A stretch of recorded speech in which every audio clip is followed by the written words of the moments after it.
You've got to be kidding me. That's what my boss, Michael Reynolds, said when I asked for a raise after 5 years of dedicated service. He didn't just deny my request, he laughed. Right in my face, in the middle of his corner office with its floor-to-ceiling windows overlooking downtown Seattle. Before we jump back in, tell us where you're tuning in from.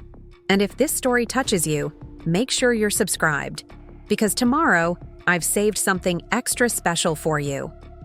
And in that moment, something inside me shifted. It wasn't just the rejection that stung. It was the dismissal, the casual way he waved away 5 years of my life as if they meant nothing.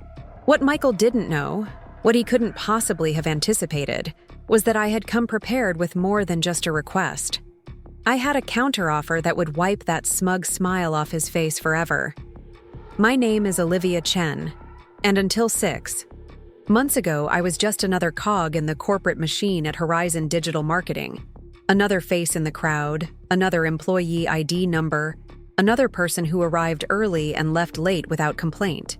I'm 32 years old, with a master's degree in digital marketing analytics and a resume that any recruiter would call impressive.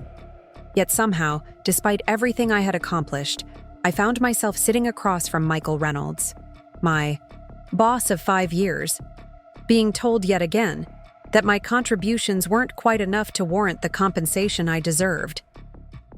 It was a Tuesday morning in April when everything changed. Seattle's infamous rain was tapping against the windows of our modern glass and steel office building, creating a gentle backdrop to the usual hum of keyboards and hushed conversations. I remember straightening my blazer as I walked toward Michael's office, the folder clutched in my hands containing all the evidence I needed. Performance reviews, client testimonials, revenue reports, and market compensation data. I had spent weeks preparing this presentation, meticulously gathering evidence to support what I already knew. I was undervalued and underpaid. "Come in," Michael called after I knocked on his partially open door. He barely looked up from his computer as I entered, his attention fixed on whatever email or report had captured his interest at that moment. Michael was 45, with salt and pepper hair that made him look distinguished rather than old. Always dressed in crisp designer suits that probably cost more than my monthly rent.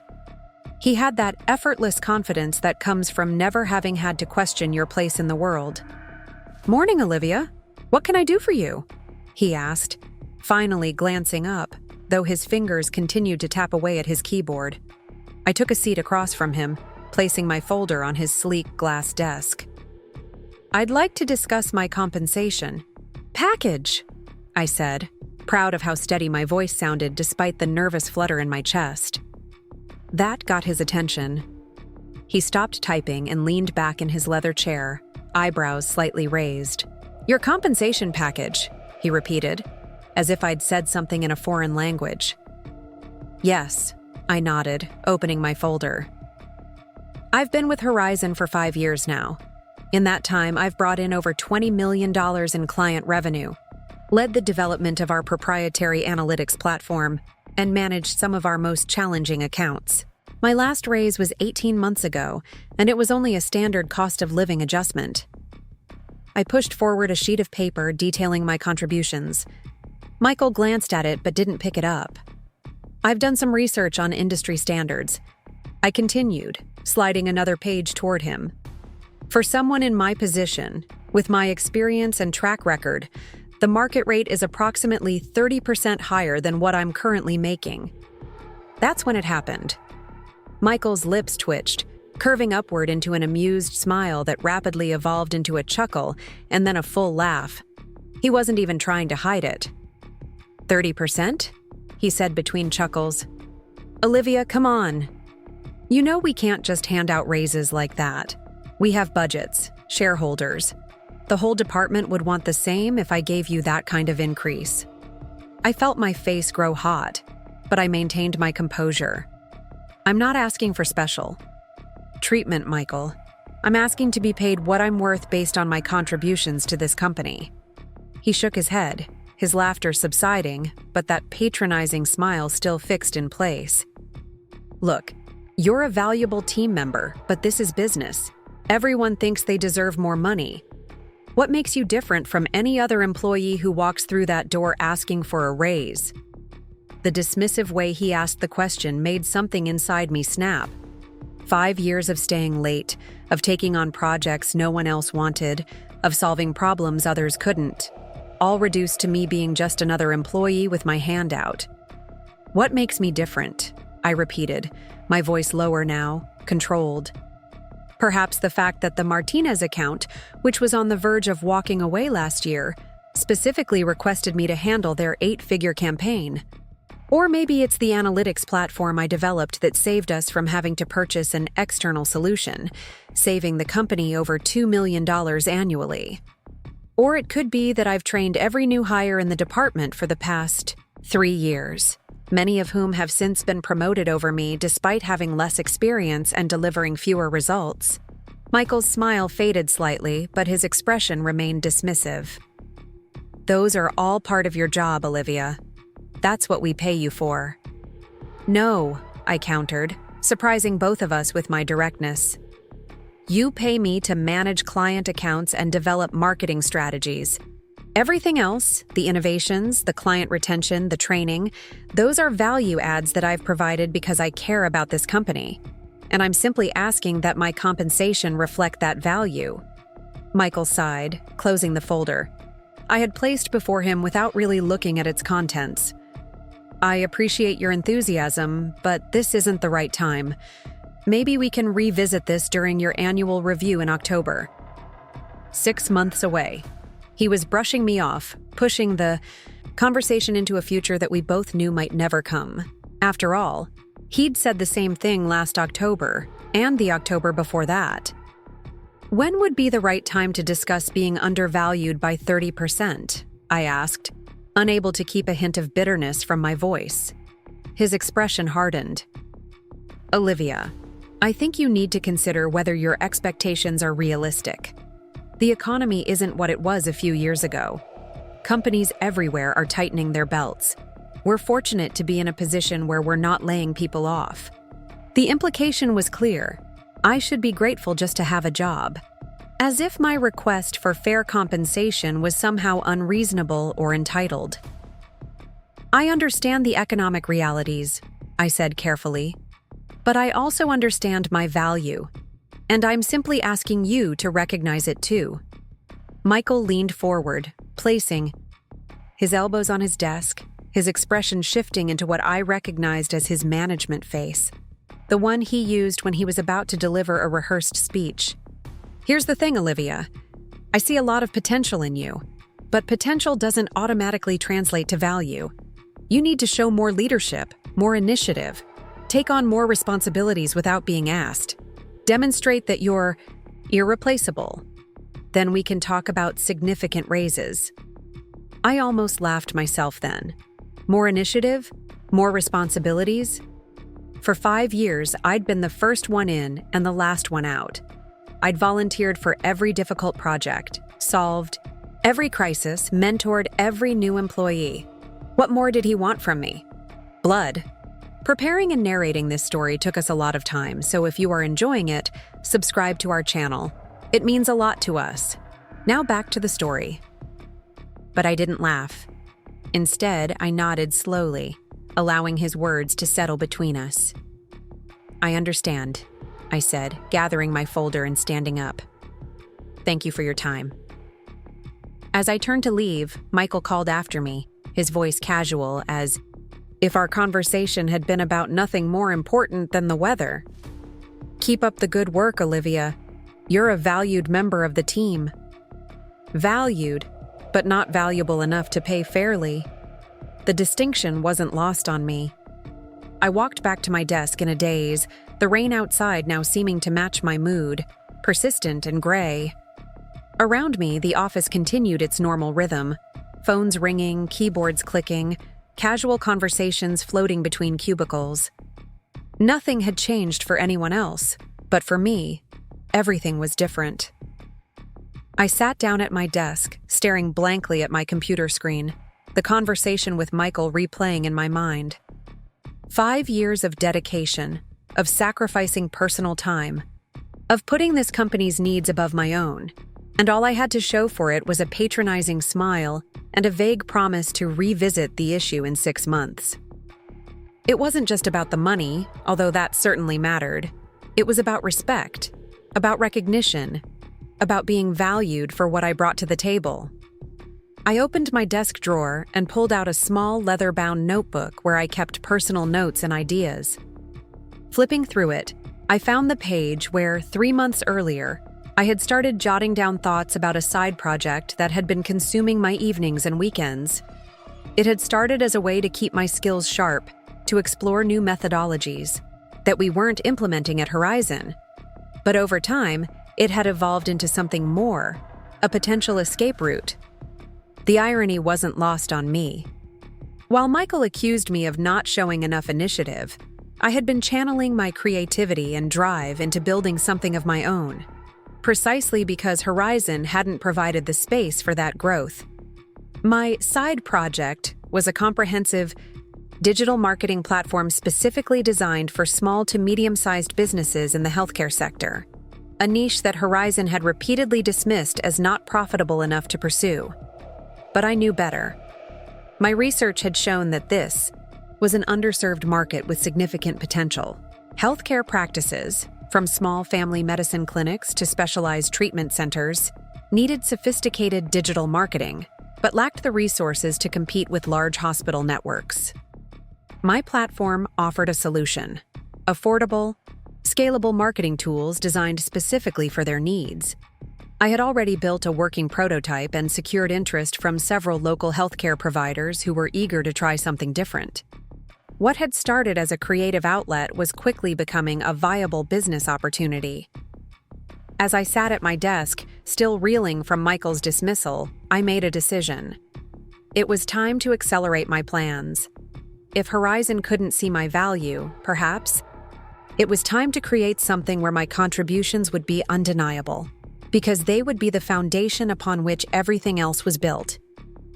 I spent the rest of that day going through the motions of my job, responding to emails, joining conference calls, reviewing campaign metrics, all while my mind was elsewhere, mapping out the steps I would need to take to turn my side project into reality. That evening, instead of heading home to my apartment in Capitol Hill, I made my way to a small coffee shop several blocks from the office. I had arranged to meet with Jackson Williams, a former colleague who had left Horizon 2 years earlier, to start his own consulting firm. Jackson had been a mentor to me during my early days at Horizon, and we had kept in touch after his departure. The coffee shop was buzzing with the after-work crowd, freelancers with laptops, students with textbooks, professionals unwinding after a long day. Jackson was already there when I arrived, occupying a small table in the corner, 2 cups of coffee waiting. "That bad, huh?" he said as I slid into the chair across from him. I hadn't even spoken a word, but my expression must have told him everything he needed to know about my meeting with Michael. "Worse," I replied, taking a sip of the latte he had ordered for me. He still remembered my preference after all this time. He laughed, Jackson. Actually laughed in my face when I asked for what I'm worth. Jackson winced. Classic Michael. Always treating the department like his personal fiefdom. He leaned forward, his expression serious. "So, what are you going to do?" I pulled out my notebook and opened it to the pages detailing my side project. "I'm going to accelerate this. I think it's time." Jackson spent the next hour reviewing my notes, asking questions, challenging assumptions, doing what he had always done best, pushing me to refine my thinking. By the time we ordered our second round of coffee, the conversation had shifted from whether I should pursue this venture to how quickly I could get it off the ground. "You need seed money," Jackson said, tapping his finger on the table thoughtfully. "And you need to decide if you're going to try to do this while still working at Horizon or if you're going to make a clean break." Both were valid concerns. Starting a business required capital, and while I had savings, they wouldn't last forever. And then there was the question of my current job. Could I build my own business while still working full-time? Or would I need to leave Horizon behind to fully commit to my new venture? I've been saving, I said. Not enough to live on for a year, but enough to get things started if I'm careful. As for leaving Horizon, I trailed off, considering the implications. Walking away from a steady paycheck was terrifying, especially in an uncertain economy. But staying at a company that didn't value me was its own kind of risk. You don't have to decide everything tonight, Jackson assured me. But you do need to start putting concrete plans in place. This isn't just a daydream anymore, Olivia. This could be your future. He was right. It was time to move beyond wishful thinking and take decisive action. Over the next 2 hours, fueled by caffeine and a newfound determination, Jackson and I outlined a business plan. We identified potential clients, calculated startup costs, discussed marketing strategies, and even brainstormed names for my venture. By the time we left the coffee shop, night had fallen over Seattle, the city lights reflecting in puddles left by the earlier rain. I felt simultaneously exhausted and exhilarated. For the first time in months, perhaps years, I felt a sense of control over my professional future. "Keep me updated," Jackson said as we parted ways outside the coffee shop. "And remember, Michael did you a favor today. Sometimes we need someone to close a door in our face before we find the courage to build our own door." I smiled at the metaphor. "Thanks, Jackson, for everything." As I walked to the bus stop, I realized he was right. Michael's dismissal, painful as it was, had provided the push I needed. If he had offered me even a modest raise, I might have stayed at Horizon indefinitely, my side project remaining just that, a side project, a hobby, a what-if scenario that never fully materialized. The bus ride home gave me time to reflect on the day's events and the path ahead. By the time I reached my apartment, I had made 2 decisions. First, I would continue working at Horizon for now, using my salary to build up additional savings and fund the initial development of my business. Second, I would set a deadline, 3 months, to secure my first paying clients. If I could achieve that milestone, I would seriously consider leaving Horizon to pursue my venture full-time. My apartment was quiet when I entered, the only sound the gentle hum of the refrigerator and the distant noise of traffic below. I lived alone in a modest 1-bedroom place. Nothing fancy, but it was mine, a space where I could think and create without interruption. I dropped my bag by the door and moved to my small home office, really just a desk in the corner of my living room, but it was where I did my best thinking. Opening my laptop, I created a new document and titled it Exit Strategy. It felt both terrifying and liberating to see those words on the screen. For the next 2 hours, I outlined a detailed plan: financial targets, development milestones, marketing strategies, potential partnerships. I researched small business loans, startup, incubators, and networking events for entrepreneurs. I even drafted a resignation letter, saving it in a folder I named When the Time Comes.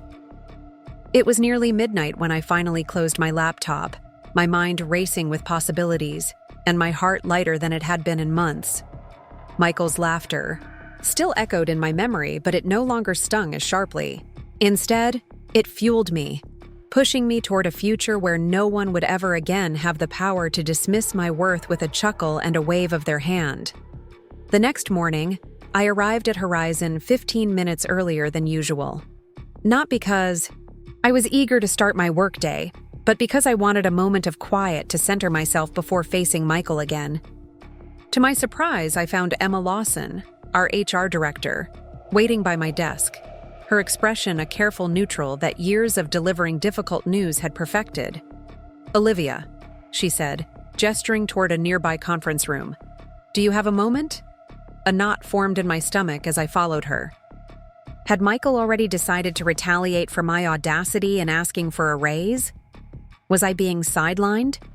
Or worse? Emma closed the door behind us and took a seat across from me at the small table. "I understand you met with Michael yesterday about your compensation," she began, her tone professional but not unkind. I nodded, wondering how much Michael had told her about our conversation. Michael mentioned you were disappointed with the outcome of that discussion, she continued carefully. Disappointed? What a polite way to describe being laughed at and dismissed. I was, I confirmed, keeping my tone even. I presented evidence of my contributions to this company and research showing that my compensation is significantly below market rate for someone in my position with my experience and track record. Michael didn't seem interested in discussing it. Emma nodded slowly. Michael has his own approach to management, she said diplomatically. But I want you to know that your concerns haven't fallen on deaf ears. Your contributions to Horizon haven't gone unnoticed by others in leadership. I wasn't sure where she was going with this, so I remained silent, waiting for her to continue. There's a position opening up that I think might interest you, Emma said, sliding a folder across the table. Rebecca Stewart is leaving to relocate to Chicago with her family.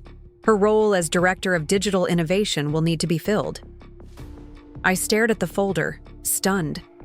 Rebecca was 3 levels above me in the company hierarchy, overseeing a BT-set team of specialists and reporting directly to the Chief Marketing Officer.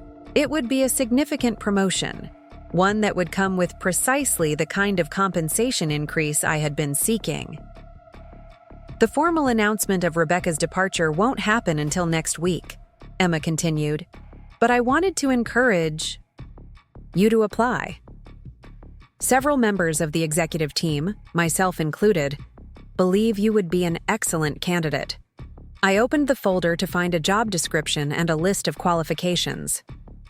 Scanning it quickly, I realized that my experience and skills aligned perfectly with what they were looking for. It was as if the position had been written with me in mind. Why are you telling me this? I asked, looking up at Emma. Why not just wait for the official announcement?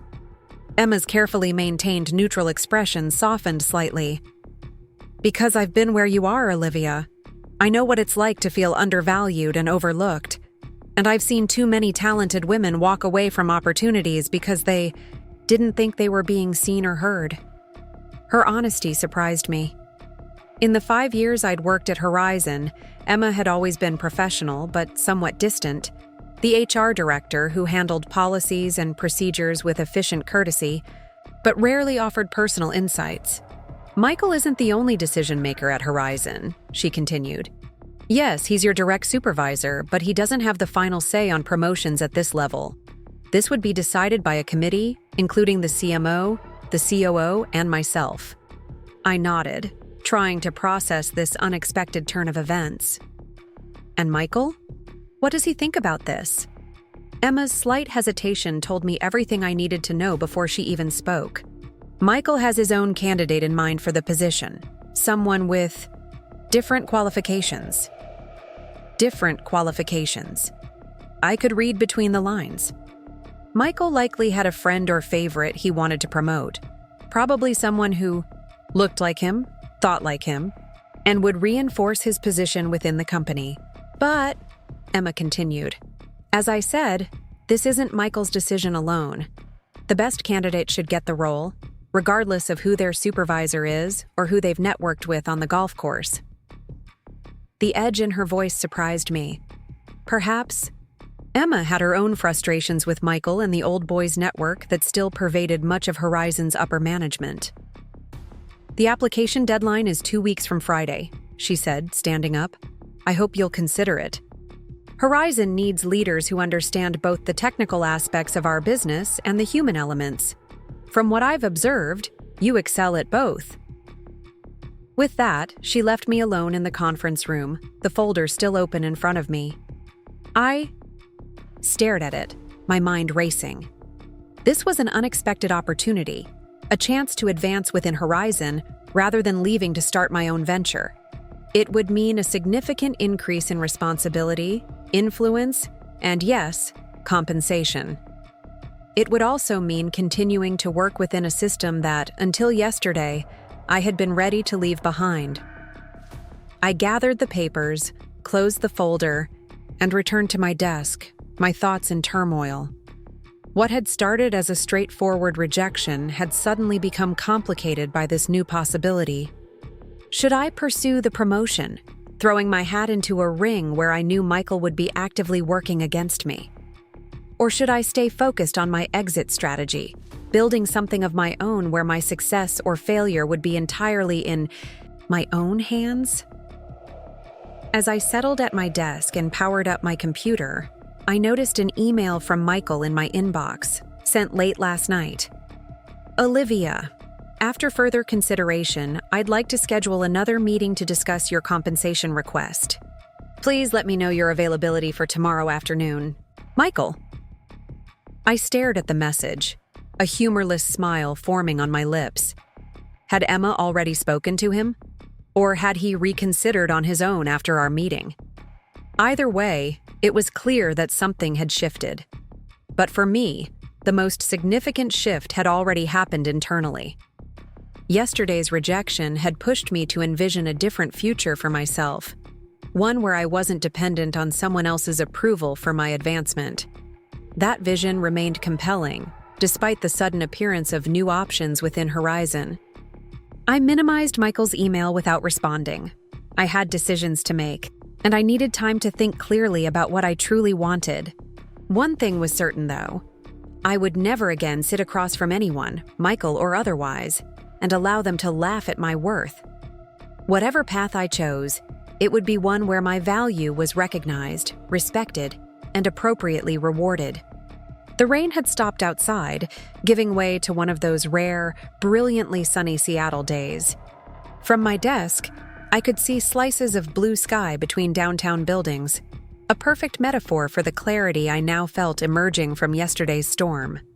Michael had laughed when I asked for what I deserved, but something told me he wouldn't be laughing much longer. Whether I decided to pursue the director position, continue with my plans for my own business, or create some third option I hadn't yet considered, I was done accepting less than I was worth.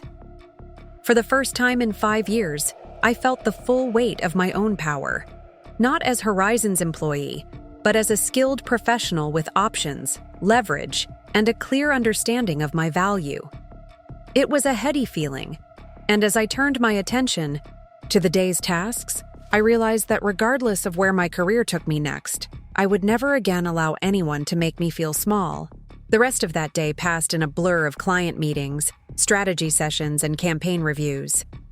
I went through the motions professionally, delivering the same quality work I always had, but my mind was elsewhere, calculating, planning, envisioning possible futures. By the time I left the office that evening, I had formulated a plan that would protect my interests regardless of which path ultimately proved best. I still hadn't responded to Michael's email requesting another meeting. Let him wait, I thought, as I walked to the bus stop. Let him wonder. Let him worry. For once, I would set the terms of our interaction rather than jumping to attention at his command. That evening, I spread my options out on my dining table, literally. On one side, I placed Emma's folder containing the Director of Digital Innovation job description. On the other, my notebook and business plan for my healthcare marketing platform. In between, I placed Michael's printed email requesting another meeting about my compensation. 3 paths forward, each with its own potential rewards and challenges. Path 1. Apply for the director position. Benefits. Immediate increase in compensation and authority, established support systems, no gap in income.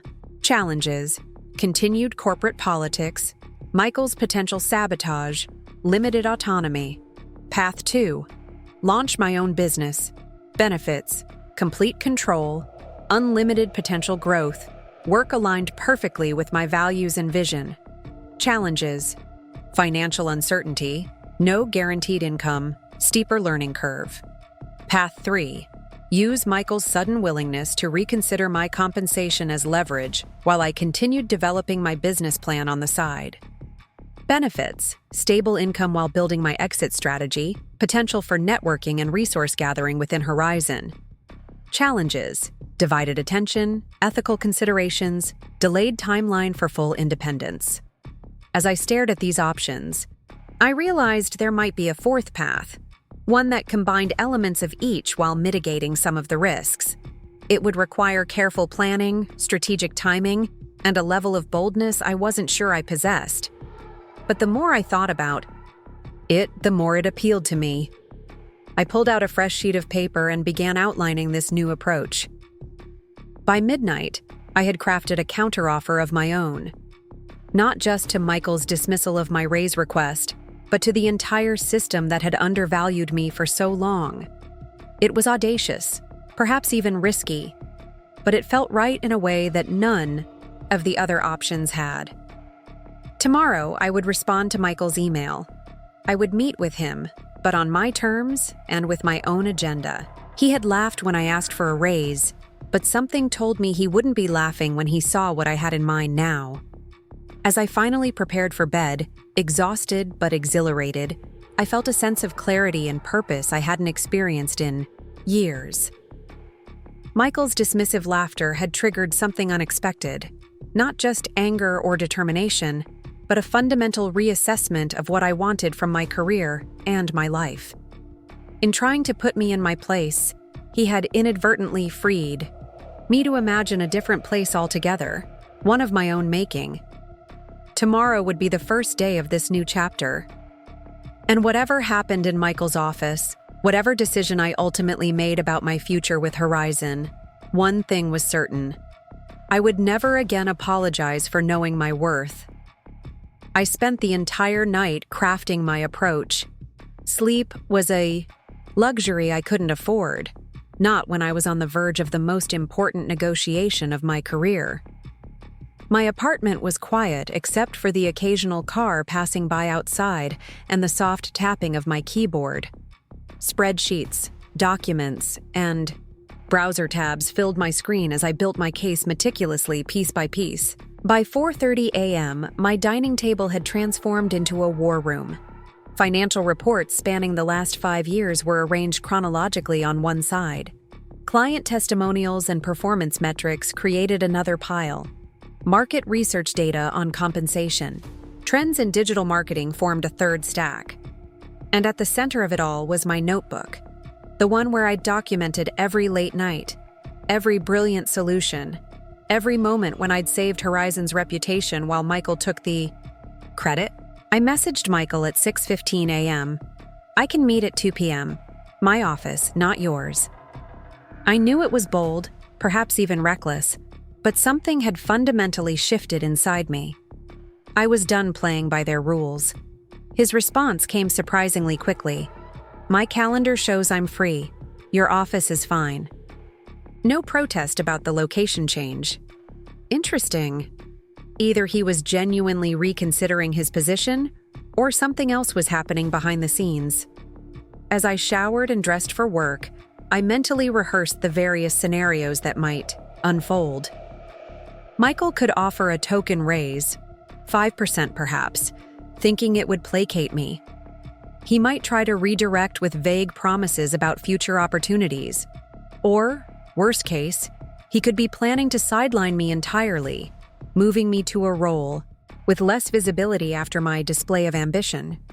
I chose my outfit deliberately: a charcoal gray suit, crisp white blouse, and the one luxury item I'd allowed myself last year, a pair of Salvatore Ferragamo heels. Professional, polished, and projecting the confidence of someone who knew exactly what she was worth. The office was already buzzing with activity when I arrived at 8:30.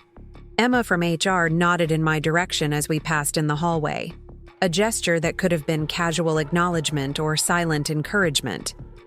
It was hard to tell. I noticed several of the senior managers huddled in the glass-walled conference room, their expressions serious. Something was definitely happening at Horizon, something beyond my compensation discussion with Michael. I had just settled at my desk when an email notification appeared on my screen. The sender was Gregory Patterson, Horizon's chief marketing officer, 3 levels above Michael in the hierarchy, and someone I rarely interacted with directly.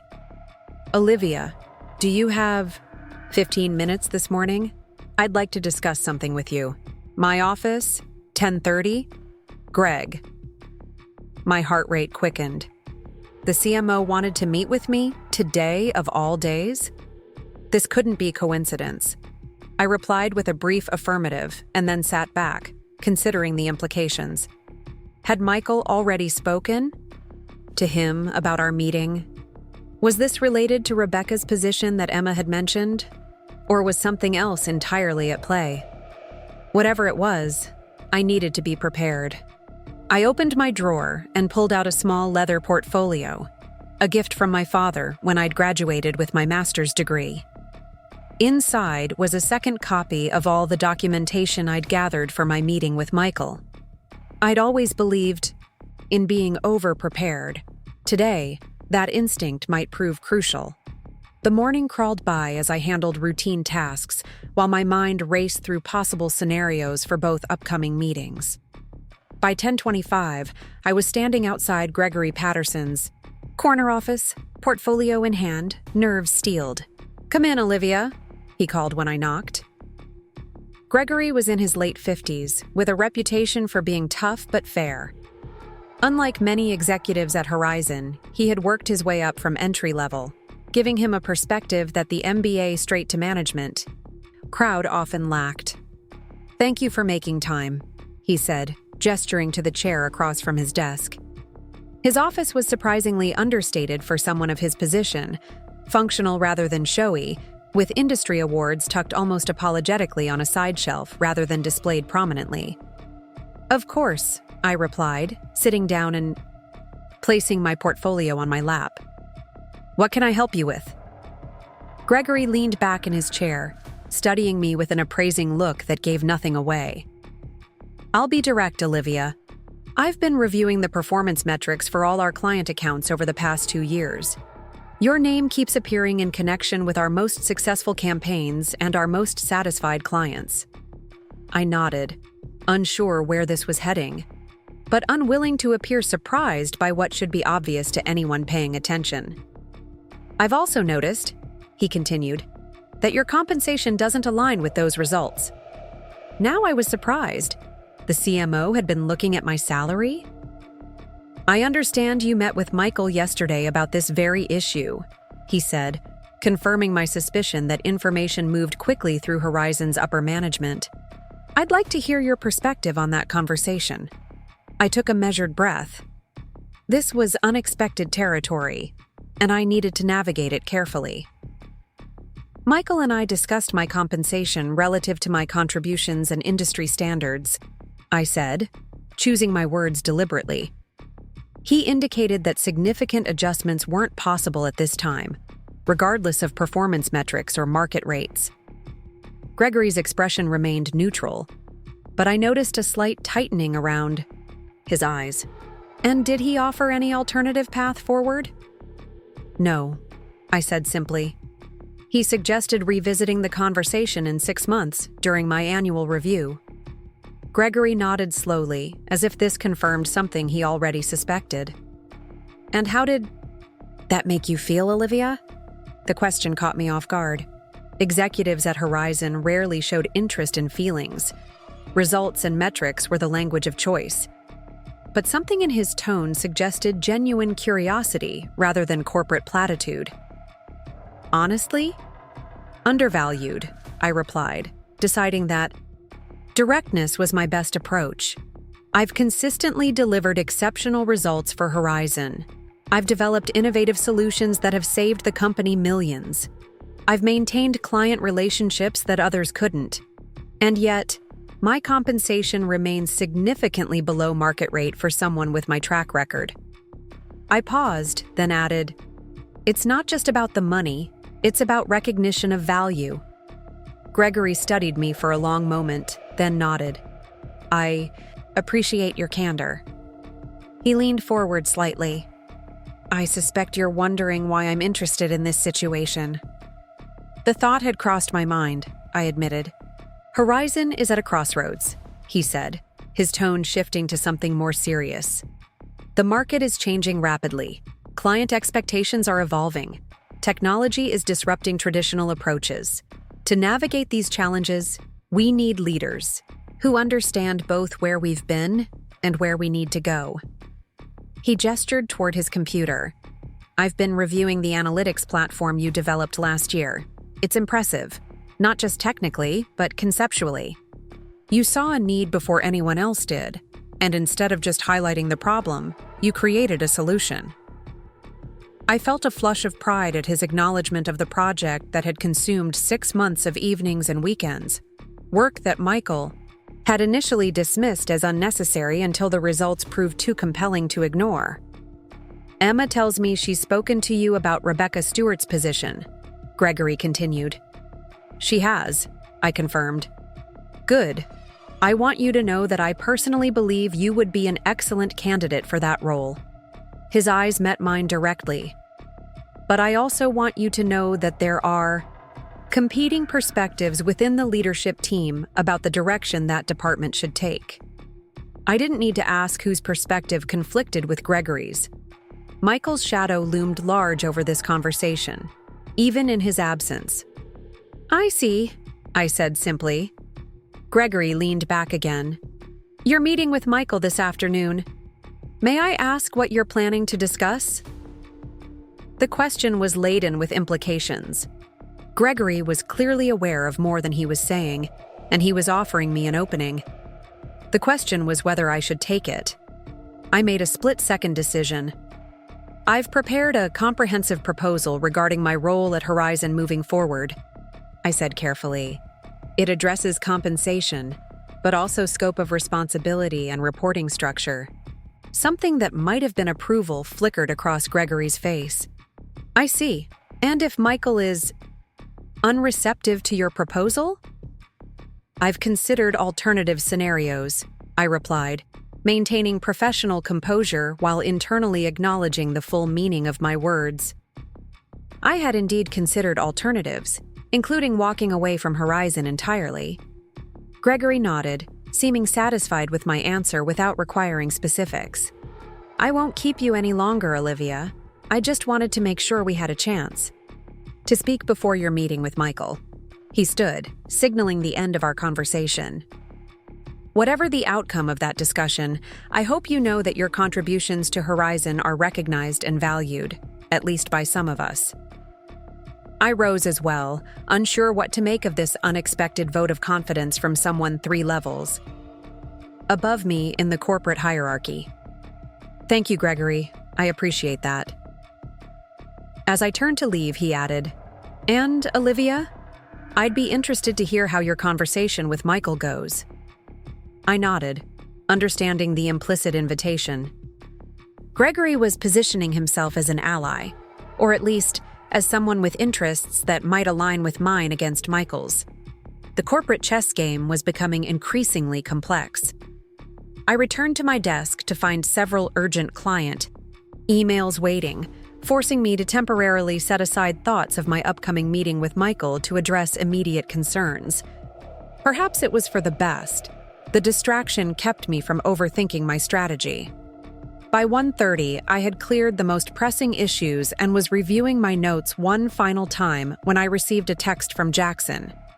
Whatever happens today, remember, your worth isn't defined by their recognition of it. You've got this.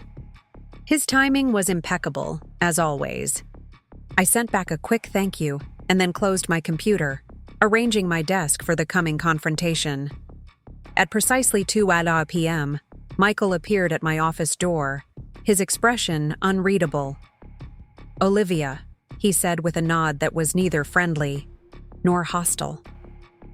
Michael, I replied, gesturing to the chair across from my desk. Thank you for making time. He sat down, his body language controlled, but not entirely relaxed. Your message said you wanted to meet here. Unusual choice. I offered. A professional smile. I thought a change of scenery might be beneficial for both of us.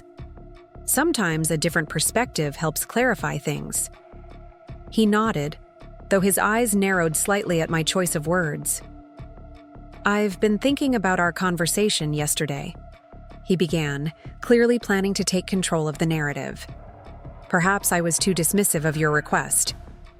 Perhaps, I agreed, neither accepting his partial admission nor rejecting the opening he was offering.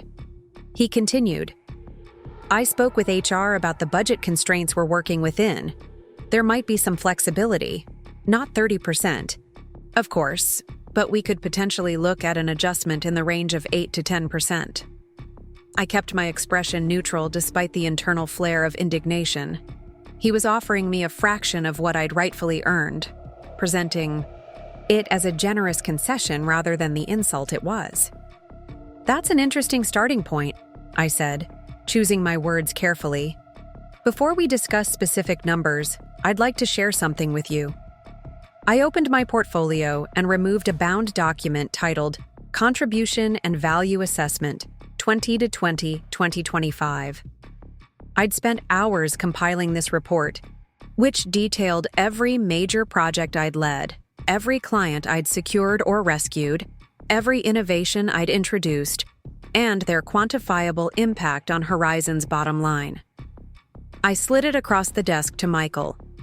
This provides a comprehensive overview of my contributions to Horizon over the past 5 years.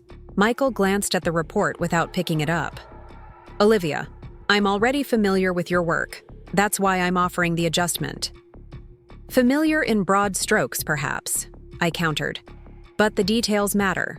For instance, are you aware that the analytics platform I developed has saved Horizon approximately $3 million in external software costs and generated an additional $7 million in revenue through enhanced targeting capabilities?" Michael's expression tightened. "Those are impressive figures, but..." "Or that the Martinez account, which represents 6% of our total annual revenue, explicitly stated in their last contract renewal that their relationship with Horizon is contingent upon my continued management of their campaigns?" Now I had his full attention. The Martinez account was one of our flagship clients, one that Michael himself had initially tried to manage before they requested someone else, specifically me. "I wasn't aware of that stipulation," he admitted, his tone less certain now. "It's documented on page 17, I said, tapping the report, along with similar statements from 3 other major accounts. Michael finally picked up the document, flipping to the page I'd indicated. His eyes widened slightly as he read the client's exact language. "This is just one example of the value I bring to Horizon," I continued. "Value that isn't reflected in my current compensation or, frankly, in the adjustment you're proposing." Michael closed the report, his expression hardening. "What exactly are you asking for, Olivia? I've already told you that 30% isn't possible within our current structure." This was the moment. The crossroads I'd been preparing for since his dismissive laughter the day before. I reached into my portfolio again and removed a second document. "I'm not asking for a 30% raise within the current structure," I said, my voice calm despite the hammering of my heart against my ribs. "I'm proposing a restructuring of my role entirely." I handed him the second document, a detailed proposal outlining a new position, Strategic Client Innovation Director, reporting directly to the CMO rather than to Michael. This position would formalize the work I've already been doing, developing customized solutions for our highest value clients, implementing innovative approaches that can then be scaled across the company, and ensuring consistent excellence in our most critical relationships. Michael's face flushed as he skimmed the document, understanding immediately what this meant. I would no longer be under his authority. His ability to claim credit for my work would vanish. His control over my career path would end. You can't just create new positions, Olivia," he sputtered. "There's a process. Approvals needed from HR, from finance, from the CMO," I finished for him. "Yes, I'm aware. That's why I've already discussed this proposal with Gregory Patterson." It wasn't entirely accurate. I hadn't shared this specific document with Gregory, but it wasn't a lie either. Our conversation had clearly indicated his openness to restructuring, particularly where it involved recognizing my contributions more appropriately. Michael's expression shifted from flushed anger to calculated wariness. "Gregory mentioned this to you?" "We had a productive conversation this morning," I replied, deliberately vague. He expressed interest in ensuring that Horizon's organizational structure optimally leverages the talents of its key performers. Michael leaned back, reassessing me as if seeing me for the first time. "And if this restructuring isn't approved?" I met his gaze steadily. "Then I would need to reevaluate my options." The unspoken threat hung in the air between us. If Horizon wouldn't recognize my value appropriately, other companies would. Or perhaps I would create my own opportunity, taking my skills, my client, relationships, and my innovations elsewhere. Michael knew it too. His jaw worked as he considered his next move. "This feels like an ultimatum, Olivia." "Not at all," I replied smoothly. "It's a proposal, one designed to benefit both me and Horizon. You mentioned yesterday that I needed to show more leadership and initiative. This is me doing exactly that." He couldn't argue with his own words, and we both knew it. He was cornered, and his options were limited. Support my proposal, openly oppose it, and risk Gregory's disapproval, or try to find some middle ground that didn't exist in my carefully constructed plan. After a long moment, he placed both documents on my desk and stood up. "I'll need to review this more thoroughly and discuss it with the appropriate parties." I nodded, maintaining my professional demeanor. "Of course. I understand this represents a significant change. I'm happy to address any questions or concerns that arise during your review." He turned to leave, then paused at the door. "You've clearly put a lot of thought into this." "I have," I confirmed, "because I believe in my value to this company and in Horizon's potential to innovate rather than stagnate." Something that might have been respect flickered across his face before it hardened again into his management mask. "I'll be in touch," he said, and then he was gone. I exhaled slowly, the tension of the confrontation leaving my body in gradual waves. I'd done it. Laid out my terms, asserted my value, refused to accept less than I deserved. Now came the waiting game, where the real power dynamics would reveal themselves. I spent the remainder of the afternoon responding to emails and finalizing a campaign strategy for one of my clients, maintaining the appearance of business as usual while my mind continued processing the potential outcomes of my gambit. At 5:17 p.m., my phone lit up with a meeting invitation. "Strategic planning discussion, 9 a.m. tomorrow, Gregory Patterson's office." Hi, the attendees listed were myself, Gregory, Emma from HR, and notably, not Michael. I allowed myself a small smile. Phase 1 complete. Whatever happened next, I had successfully disrupted the status quo. Michael had laughed when I asked for a raise, dismissing my worth without a second thought. But he wasn't laughing now. As I packed up to leave for the day, I noticed Michael through the glass wall of his office, phone pressed to his ear, gesturing emphatically. His back was to me, but the rigid set of his shoulders told me everything I needed to know about his state of mind.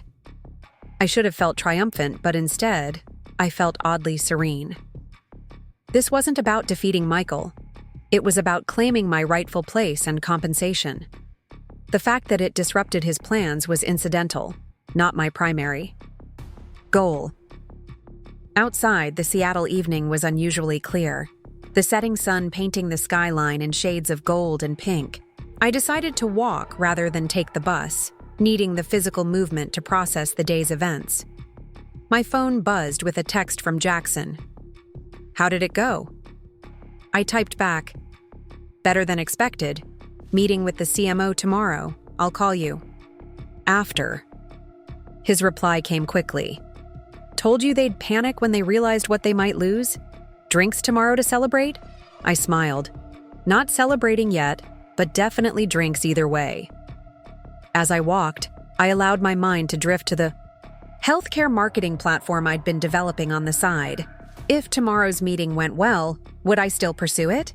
Or would a restructured role at Horizon, with appropriate compensation and reporting directly to the CMO, satisfy my ambitions? The answer wasn't immediately clear, and perhaps that was okay. For the first time in years, I had options. Real options, not just the illusion of choice within a predetermined path. I had leverage. I had advocates in unexpected places. Most importantly, I had confirmed what I'd always suspected, but had been trained to doubt. I was valuable. My contributions were significant, and I deserved recognition commensurate with that value. By the time I reached my apartment, twilight had settled over the city. I kicked off my shoes, made myself a simple dinner, and settled onto my couch with my laptop to prepare for tomorrow's meeting. Unlike the previous night's frantic research and planning, tonight's work felt focused and intentional. I wasn't scrambling to prove my worth. I was strategizing how best to leverage it. I created a new document titled Strategic Innovation Initiatives, an outline of the projects and approaches I would prioritize in my new role, should the restructuring be approved. It wouldn't do to walk into tomorrow's meeting with only demands. I needed to demonstrate that I was already thinking beyond the negotiation to implementation. Around 9:30 p.m., my phone rang. An unknown number with Horizon's area code prefix. I answered cautiously. Olivia Chen speaking. Olivia, it's Rebecca Stewart. Her voice was instantly recognizable, warm but authoritative, the kind of voice that commanded attention without demanding it. Rebecca, I said, surprised. I heard you're relocating to Chicago. News travels fast, she replied with a chuckle. Yes, my husband's firm is opening a new office there, and it was time for a change anyway.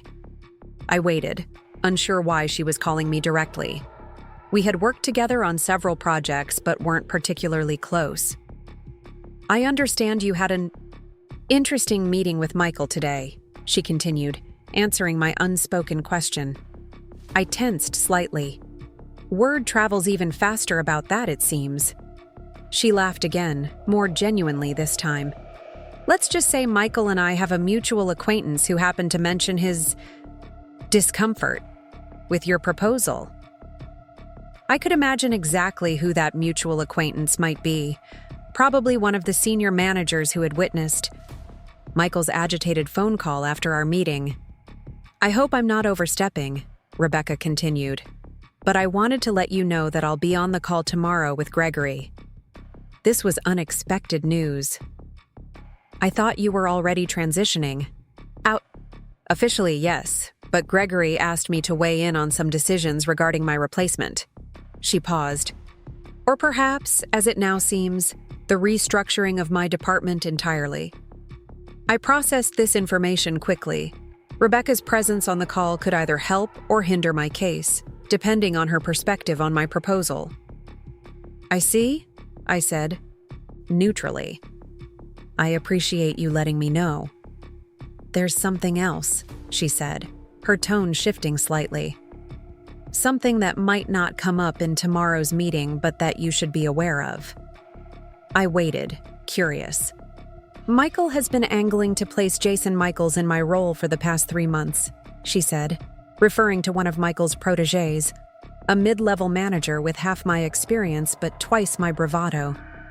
He's been laying groundwork, positioning Jason for the promotion well before my departure was even announced. This confirmed what Emma had implied during our conversation.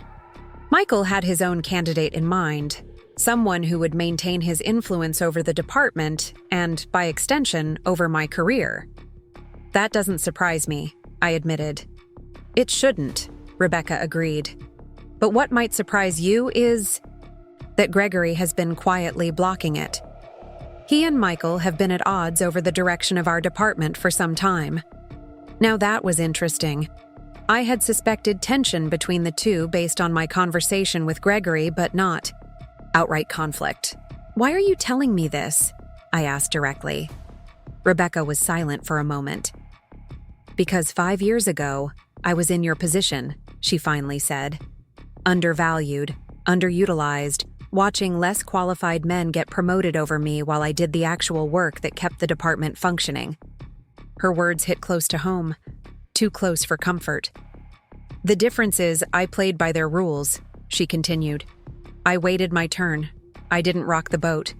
And yes, eventually I got the position I deserved. But at what cost? Years of frustration. Compromised ideas. Watching good people leave because they couldn't break through the same ceiling that was holding me back. I understood then why she was calling. This wasn't just about tomorrow's meeting. It was about something larger, the system itself, and my choice to challenge it rather than accommodate it. Your proposal, she said. The one that would have...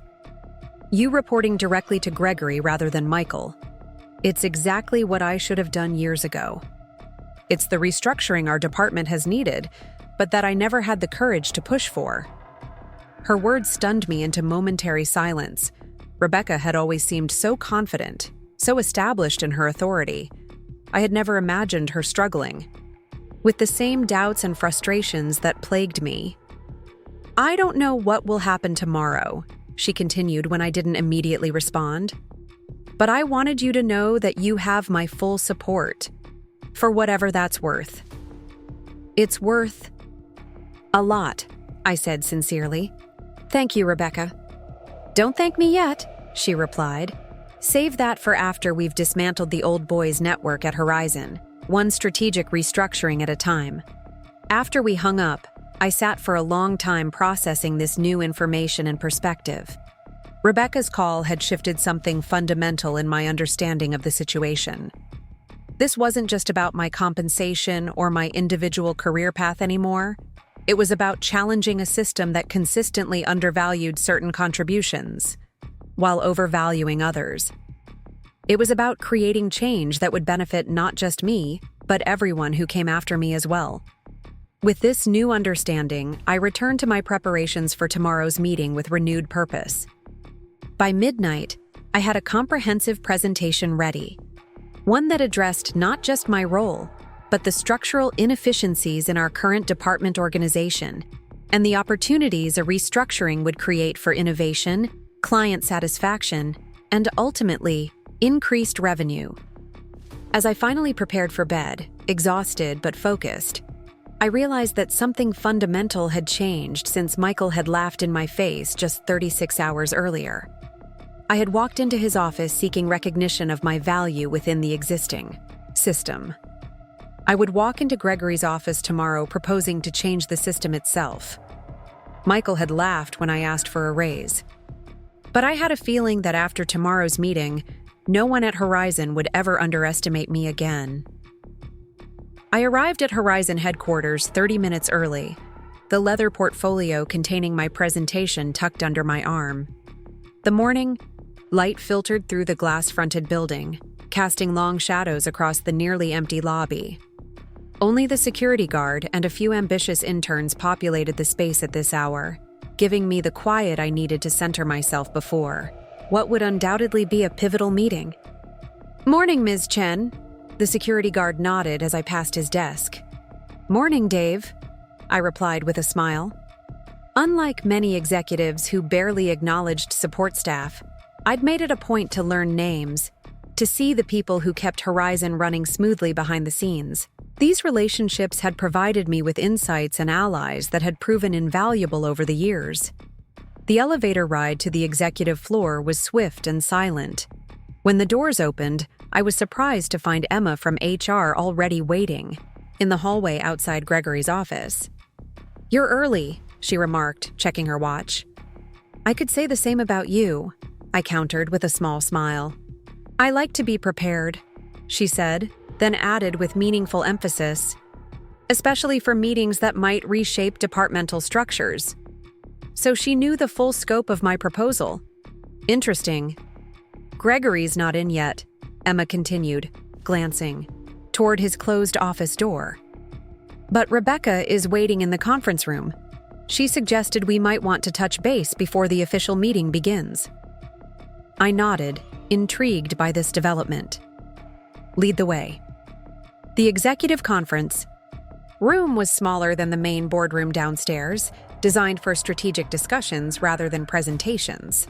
Rebecca Stewart sat at the oval table, her laptop open, a steaming cup of coffee at her elbow. At 45, she emanated the kind of quiet authority that came from competence rather than title.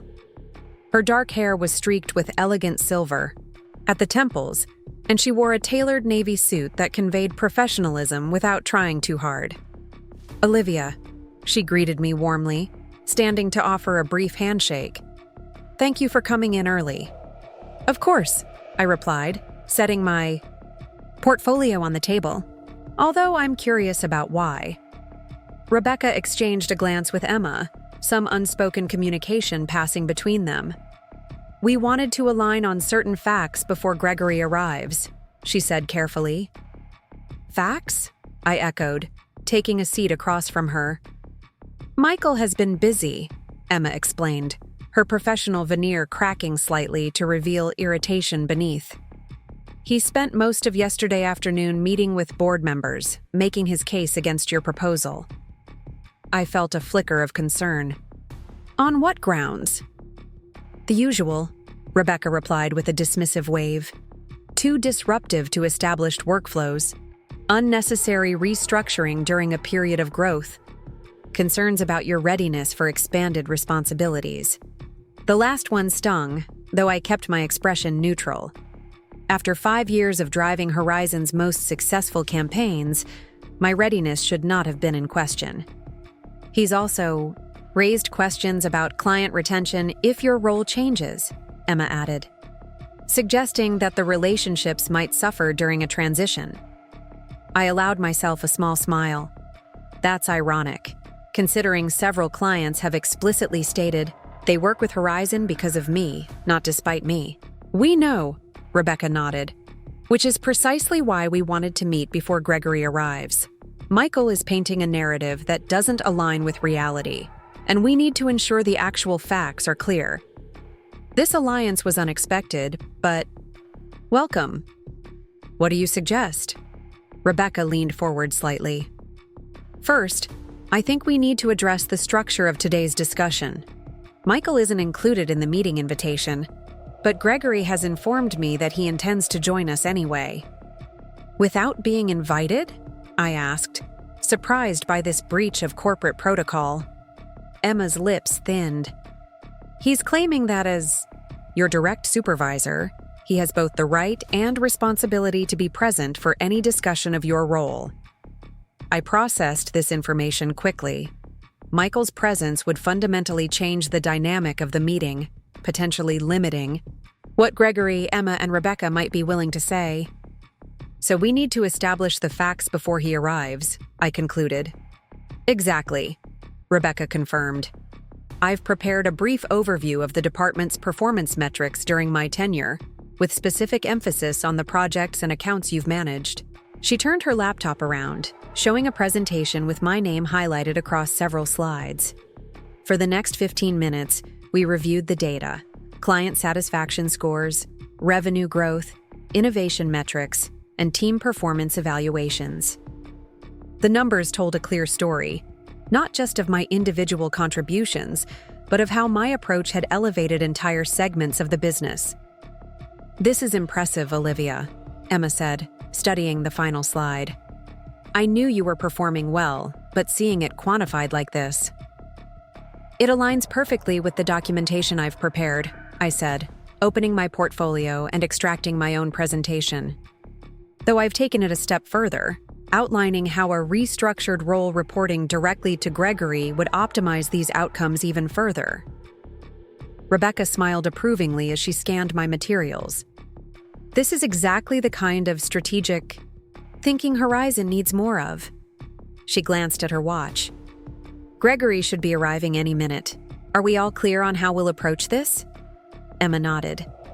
"I'll present the HR perspective on departmental structure and compensation benchmarking. And I'll provide context on how the current structure has limited innovation potential," Rebecca added. "Olivia, you'll focus on the forward-looking aspects, how your proposed role would enhance client outcomes and drive growth." I appreciated their orchestration of the meeting. Having allies in this confrontation changed everything. No longer was I a single employee facing off against management. We were a coalition advocating for structural change that would benefit the entire organization. The door opened, and Gregory Patterson entered, his expression serious but not unwelcoming. "Good morning, ladies. I see you've started without me." "Just reviewing some data," Rebecca replied smoothly, "making sure we're all working from the same information." Gregory nodded approvingly and took a seat at the head of the table. "Efficiency. I like it." He set down his leather-bound notebook and looked at each of us in turn. "Before we begin, I should inform you that Michael Reynolds has requested to join this discussion. I've told him we'll start without him and invite him in after we've had a chance to outline the core proposal." Emma and Rebecca exchanged glances. Again, while I kept my expression carefully neutral. "That seems reasonable," I said, though internally I was recalibrating my approach. Having Michael join mid-meeting would require additional finesse. Gregory turned to me directly. "Olivia, I've reviewed your proposal for the Strategic Client Innovation Director position. It's thorough and compelling. I'd like to hear more about how you envision this role functioning within our existing structure." This was my opening. I straightened slightly in my chair and launched into my prepared presentation, walking Gregory through each element of my proposal with confidence and clarity. I emphasized not just what the role would do, but why it was necessary for Horizon's continued growth in an increasingly competitive market. "What's particularly valuable about Olivia's approach," Rebecca interjected at one point, "is that it addresses a structural inefficiency I've been concerned about for years. By creating a position that bridges client relationships and innovation, we solve the siloing that has limited our ability to implement new approaches quickly." Gregory nodded thoughtfully, making notes as we spoke. After Rebecca finished her point, Emma seamlessly transitioned to the compensation and organizational aspects. "From an HR perspective, this restructuring actually simplifies several reporting relationships that have become unnecessarily complex," she explained, displaying an organizational chart she had prepared. "And regarding compensation, while Olivia's proposed package represents a significant increase from her current level, it's actually well within market norms for the expanded responsibilities and strategic impact of the role." I watched Gregory's reactions carefully as Emma presented the compensation data. This was the moment where many executives balked, when theoretical support for talent needed to be backed with actual dollars. But Gregory merely nodded, his expression thoughtful rather than concerned. "The numbers make sense," he acknowledged, "especially when compared to the value creation Olivia has demonstrated." He turned to me again. "What about transition? How would you handle the shift from your current client load to this more strategic position?" I was prepared for this question. "I've outlined a 3-phase transition plan," I explained, turning to the relevant section of my proposal. Phase 1 involves identifying and training team members to take over day-to-day management of specific accounts. Phase 2 focuses on establishing the innovation framework and protocols that will guide future development. Phase 3 implements the first wave of strategic initiatives across selected client accounts to demonstrate the approach. Gregory studied the timeline I had created. "Ambitious but realistic," he commented. "I appreciate the clarity of thought." Here. The conversation continued for another 20 minutes, with Gregory asking incisive questions about various aspects of the proposal. His queries weren't challenges so much as refinements, helping to sharpen the concept rather than undermine. And by the time we reached what felt like a natural pause, I sensed he was genuinely supportive of the restructuring. "Well," Gregory said, glancing at his watch, "I think we've covered the core elements thoroughly. It's probably time to invite Michael to join us." He reached for his phone, but before he could call his assistant, a sharp knock sounded at the door. Michael Reynolds entered without waiting for a response, his body language projecting confidence that didn't quite reach his eyes. "Sorry to interrupt," he he said, though his tone conveyed no actual apology. My calendar alert just reminded me of this meeting. The lie was transparent. He hadn't been invited, so no calendar alert would have existed, but Gregory merely gestured to an empty chair. We were just about to call for you, Michael. Join us. Michael took in the scene with a quick, assessing glance. The presentation spread across the table, the united front formed by Rebecca, Emma, and myself, Gregory's. Engaged posture. Something in his expression tightened almost imperceptibly.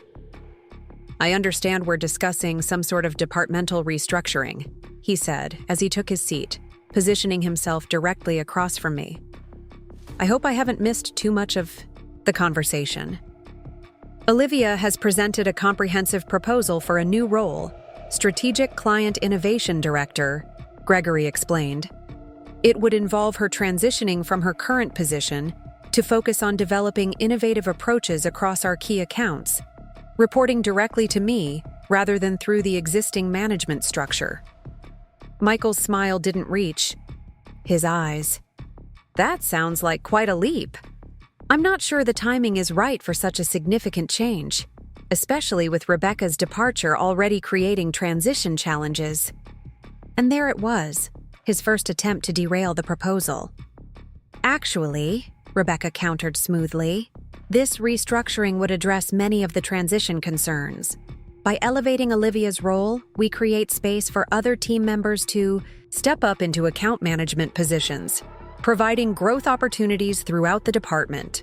Michael's jaw tightened slightly. While I appreciate the creativity of this proposal, I have serious concerns about removing one of our strongest account managers from direct client relationships. The disruption could put several key accounts at risk. Interestingly, I interjected, my voice calm but firm, the data suggests otherwise. I slid my client relationship documentation across the table. 3 of our largest accounts have explicitly stated their relationship with Horizon is contingent upon my continued involvement. The proposed role would actually deepen that involvement rather than diminish it. Michael barely glanced at the document. Client statements made in the moment don't always reflect long-term preferences. They might say they want you specifically, but what they really mean is they want the quality of service you provide, which others on the team could be trained to deliver. Gregory's eyebrows rose slightly at this dismissal. That seems like a risky assumption to make with millions in revenue at stake, doesn't it? What I'm saying, Michael continued, his voice taking on a patronizing tone that I recognized all too well, is that we need to consider the broader implications before making hasty decisions based on one employee's ambitions. One employee's ambitions. The phrase hung in the air, revealing more about Michael's perspective than perhaps he intended. To him, this wasn't about organizational effectiveness or client outcomes. It was about my audacity in seeking advancement, outside his control. Emma cleared her throat. I think it's important to distinguish between ambition and initiative. From an HR perspective, we actively encourage employees to identify organizational improvements and growth opportunities. Olivia's proposal exemplifies the kind of leadership thinking we try to foster. Michael shifted tactics. My concern is timing. With Rebecca leaving, we need stability, not additional change. Perhaps this is a conversation better suited for next quarter, after we've successfully transitioned Rebecca's responsibilities. That's an interesting perspective, Gregory said diplomatically. Though I wonder if it might actually be more efficient to implement both changes simultaneously, rather than creating temporary structures only to change them again in a few months. Rebecca nodded. I agree with Gregory. From a change management perspective, it's often better to make related adjustments concurrently rather than sequentially. I could see Michael's frustration growing as each of his objections was calmly countered with logic and data. His next move was predictable. If he couldn't win on organizational grounds, he would question my qualifications directly. While I don't doubt Olivia's capabilities in her current role, he began, right on cue.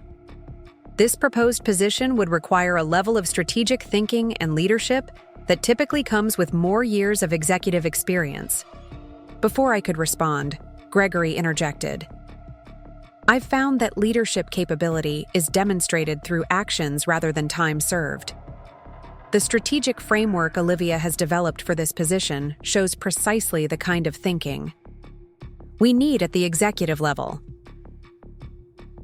And let's not forget, Rebecca added, that Olivia has effectively been performing many of these functions already, just without the title or compensation to match. Michael's expression hardened, his cordial veneer wearing thin. If we create custom positions every time a talented employee wants a promotion, we'll end up with an organizational chart that's impossible to manage. This isn't about creating a custom position for the sake of it, I responded, my voice level despite the adrenaline coursing through me. It's about recognizing a structural gap in our current approach and addressing it in a way that optimizes both client outcomes and internal operations. The tension in the room was palpable now, the corporate pleasantries giving way to the real conflict beneath. Michael's determination to maintain control versus our collective push for meaningful change. Gregory, sensing the escalating tension, intervened with the practiced diplomacy of a seasoned executive. I think we've covered a lot of ground this morning. Michael, I understand your concerns about timing and transition. Olivia, your proposal offers compelling solutions to challenges we've been discussing at the executive level for some time. He closed his notebook decisively. Here's what I suggest. Emma will finalize the job description and compensation package. Based on today's discussion, Rebecca will incorporate the proposed structural changes into her transition plan. Michael, I'd like you to work with your team to identify who might step up to handle the accounts Olivia would transition away from. And Olivia, perhaps you could develop a more detailed implementation timeline for the first 90 days in this new role. It wasn't a definitive approval, but it was close. Gregory was proceeding as if the restructuring was happening, focusing now on implementation rather than whether it should occur at all. Michael recognized this shift as well. Are we really moving forward with this without further review from the executive committee? This represents a significant departure from our established promotion pathways. Gregory met his gaze directly. The executive committee empowered me to make organizational decisions within the marketing division. While I value your input, Michael, the final decision on departmental structure rests with me. The statement was delivered calmly but left no room for debate. Michael had just been publicly reminded of his place in the hierarchy, and by the slight coloring of his neck, he felt the sting of it. Of course, he conceded, his tone clipped. I'm merely advocating for proper process. And that advocacy is noted, Gregory replied. Now, unless there are other substantive concerns to address, I suggest we conclude this meeting and begin working on our respective next steps. Michael glanced at me, a flash of something. Resentment? Respect? Crossing his face before his professional mask slipped back into place. No other concerns at this time? He said, rising from his chair. I'll await further instructions regarding the transition planning. With that, he exited the conference room, his posture rigid with contained frustration. As the door closed, behind him the atmosphere in the room visibly lightened. Rebecca let out a small laugh. Well, that went about as expected. Gregory turned to me, his expression serious but not unfriendly. You've stirred up quite the hornet's nest, Olivia. Are you prepared for the pushback that's likely to come? I am, I replied confidently. I wouldn't have proposed this if I wasn't ready to see it through. He nodded, seemingly satisfied with my answer. Emma will work with you on finalizing the details. I'd like to announce this restructuring by the end of next week, concurrent with Rebecca's departure announcement. That should give us enough time to prepare the messaging and transition plans. And just like that, it was happening. The position I had proposed, created from my analysis of Horizon's needs and my understanding of my own value, was becoming reality. No more working under Michael's shadow. No more watching him take credit for my innovations. No more being paid significantly less than I was worth. "Thank you for the opportunity," I said to Gregory, keeping my tone professional despite the elation I felt. "I'm looking forward to implementing the vision we've discussed." As we gathered our materials to leave, Rebecca pulled me aside. "That counteroffer you developed was brilliant," she said quietly. "You essentially created a role they couldn't afford to refuse, one that solves real organizational problems while advancing your own position. Not many people have the strategic vision to pull that off." I smiled, acknowledging the compliment. "I learned from watching leaders like you." "No," she shook her head. "This was all you. And between us, it's about time someone challenged the status quo around here. Michael's had things his way for far too long."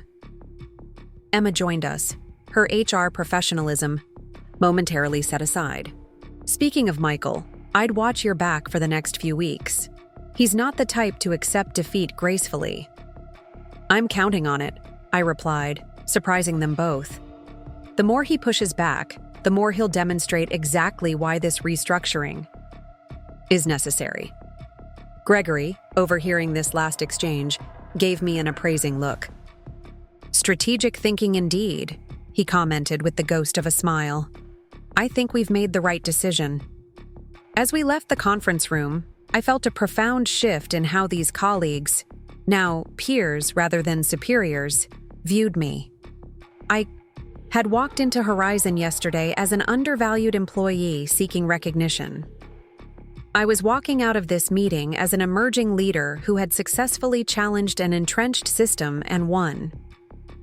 The rest of the day passed in a blur of regular work responsibilities interspersed with excited planning for my new role. By late afternoon, Emma had sent over a draft job description that formalized everything we had discussed, including a compensation package that exceeded even what I had proposed. The message was clear. Gregory wasn't just approving my restructuring, he was investing in it. Around 4:30, as I was reviewing the documentation, my office phone rang. Michael's extension flashed on the screen. I considered letting it go to voicemail, but decided that avoidance would signal weakness. "This is Olivia," I answered, keeping my tone neutral. "We need to talk," Michael said without preamble. "In person, not over the phone." "I'm available now," I replied. "My office, 5 minutes." He hung up without waiting for my response. The old me would have been anxious about this summons, worried about Michael's displeasure and its potential impact on my career. But that version of me had died the moment he laughed in my face when I asked for fair compensation. The new me, the strategic client innovation director me, felt only curiosity about what approach he would take now that his public opposition had failed. 5 minutes later, I knocked on his office door, entering when he called out a terse, "Come in." Michael was standing by the window, looking out at the Seattle skyline rather than facing me directly. It was a power move I recognized from countless meetings, making the other person wait for your attention. I declined to play along. "You wanted to speak with me?" He turned, his expression unreadable. "Close the door." I did so, then took a seat without being invited, another small assertion of my changing status. Michael remained standing, using height as his last advantage. "I want to understand what happened here, Olivia. One day you're asking for a raise, the next you're restructuring the entire department out from under me. I proposed a solution that addresses multiple organizational needs," I replied calmly, "including appropriate compensation for the value I provide." "This isn't about compensation," he countered, finally moving to sit behind his desk. "This is about circumventing the established order of things." I met his gaze directly.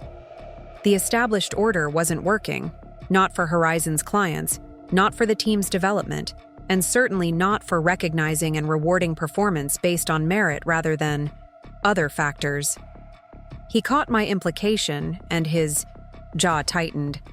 If you're suggesting I've made decisions based on anything other than business considerations— I'm not suggesting anything, I interrupted smoothly. I'm simply pointing out that the structure we've operated under has produced certain outcomes. My proposal offers a path to different, better outcomes for everyone involved. Everyone except me, he said quietly, the first hint of vulnerability breaking through his professional veneer. I hadn't expected this moment of honesty. That's not true, I countered. This restructuring creates space for you to focus on areas where your skills are strongest, without having to manage functions that could be better organized differently. It was diplomatic phrasing for a difficult truth. Michael excelled at maintaining existing client relationships but consistently failed to recognize or develop innovative approaches.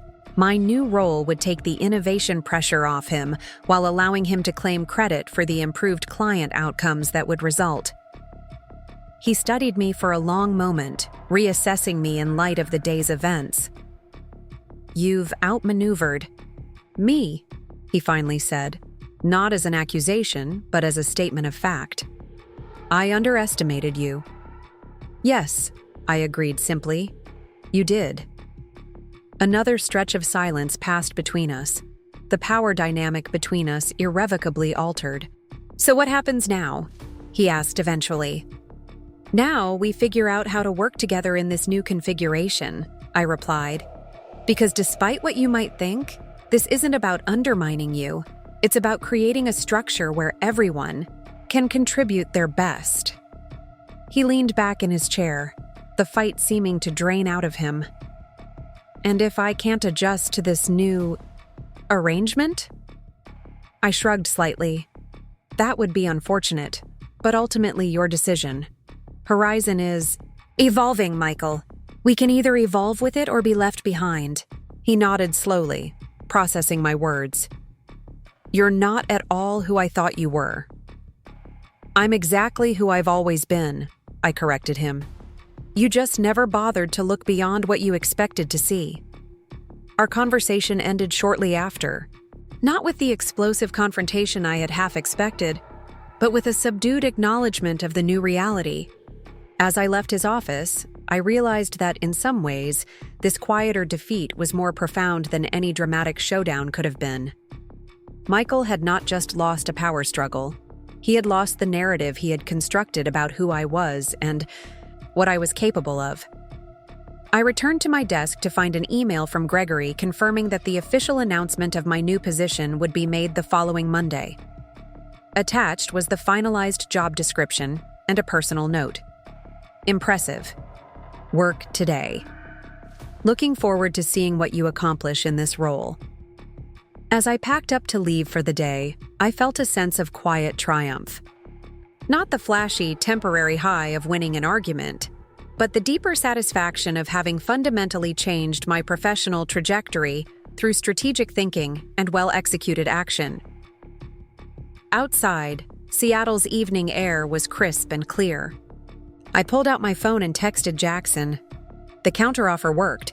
I start my new role as Strategic Client Innovation Director next week, reporting directly to the CMO, with a 40% compensation increase. His reply came almost immediately. Holy shit, that's not a counteroffer, that's a coup. Drinks are definitely on you tonight. I smiled, slipping my phone back into my pocket as I walked toward the restaurant where we had arranged to meet. Michael had laughed when I asked for a raise, dismissing my worth with a casual chuckle, but he wasn't laughing anymore. And neither was I. I was too busy planning my next move in a game where, for the first time, I was writing the rules. The official announcement came on Monday morning, arriving in everyone's inbox at precisely 9 bar a.m. Organizational change, Strategic Client Innovation Director position, read the subject line. Gregory had crafted the email carefully, presenting my new role as an exciting development for Horizon, rather than what it truly was, a fundamental restructuring of power within the marketing department. I sat at my desk, watching reactions ripple across the open office space as people read the news. Surprised glances in my direction, whispered conversations between cubicles, a few immediate congratulatory emails from colleagues I'd worked closely with over the years.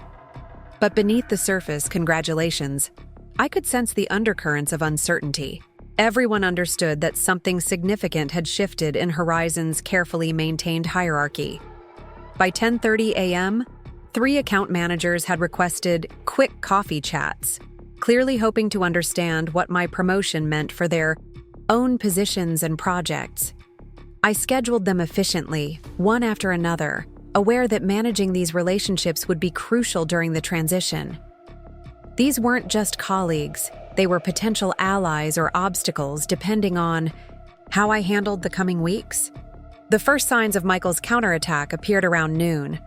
Lisa Donovan, one of Michael's loyal lieutenants, stopped by my desk with a smile that didn't reach her eyes. "Congratulations on the new position," she said, her tone carefully neutral. "It's certainly creative, though some of us are wondering about the client transition plan. Michael mentioned there might be concerns about continuity of service. And there it was. The first probe, designed to unsettle me and plant seeds of doubt about the restructuring. "Thanks, Lisa," I replied warmly, refusing to rise to the bait. "The transition plan is comprehensive. In fact, I'd love your input on it, since you'll be playing a key role in maintaining continuity for the Westridge account." Her smile faltered slightly. I had just implied that I would be determining her role in the new structure, a subtle reminder of my new authority that wasn't lost on her. "Of course," she backpedaled. "Just let me know how I can help." As she walked away, I made a mental note to watch her closely. Lisa had always been Michael's proxy, executing his strategies and reporting back to him. She would undoubtedly be his eyes and ears during this transition. By mid-afternoon, I'd received an email from Gregory requesting a meeting to discuss transition priorities and potential challenges. Reading between the lines, I suspected Michael had begun raising concerns at the executive level. The counterattack was moving faster than I had anticipated. I arrived at Gregory's office precisely on time, bringing both my transition plan and a separate document I'd prepared over the weekend, a risk assessment that predicted exactly the kind of resistance we were now encountering. "Olivia," Gregory greeted me, gesturing to the chairs arranged around a small conference table rather than across from his desk. This subtle choice signaled a peer-level conversation rather than a superior-subordinate dynamic. "Please, have a seat." I noticed Michael was already seated at the table, his expression carefully composed into professional neutrality. This wasn't the one-on-one meeting I'd expected. "I hope you don't mind," Gregory said, noting my momentary surprise. "I thought it would be efficient to include Michael in our discussion of the transition, since he'll be directly impacted by the restructuring." "Of course," I replied smoothly, taking a seat across from Michael rather than beside him, another small but deliberate choice in this corporate chess game. "I've prepared a detailed transition plan that addresses the concerns Michael raised in our last meeting."